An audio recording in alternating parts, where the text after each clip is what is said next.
Më vjen shumë keq kur I shoh këto adoleshentët. Shef adoleshent përqafohen me njëri tjetrin në rrugë. Them me mejen time ku është nëna, ku është babai.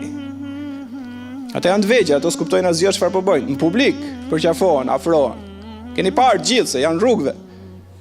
Shefi vajzë 14, 15, 16, 17, flet më keq se ideal, me fjalë nga më të çuditshmet që mund t'i dëgjosh, që si zem fjalori, që ne kemi gjithë jetën tonë që si përmendim, të vjen keq.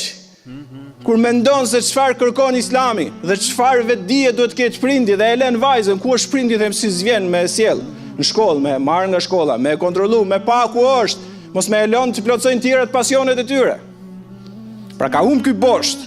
Dhe këtë kërkon Kurani famlar, Rabbini nadhartu laka ma fi batni muharrara, Zot ta kom përkushtuar ty gjithë. Ne s'po themi këtë, po të paktën arsimoje, po të paktën edukoje, po të paktën mbroje, po të paktën ruaje nga veset, kultivoj virtytin, nxjerrë një jetë krenar, bëje të dobishëm për veten e tij, bëje të dobishëm për familjen, bëje të dobishëm për shoqërinë, bëje që të kënaqet syri kur të shikosh fëmin tënd, mos e lë në botën e veseve, në botën e shkatrimit. Është gjinaf I madh.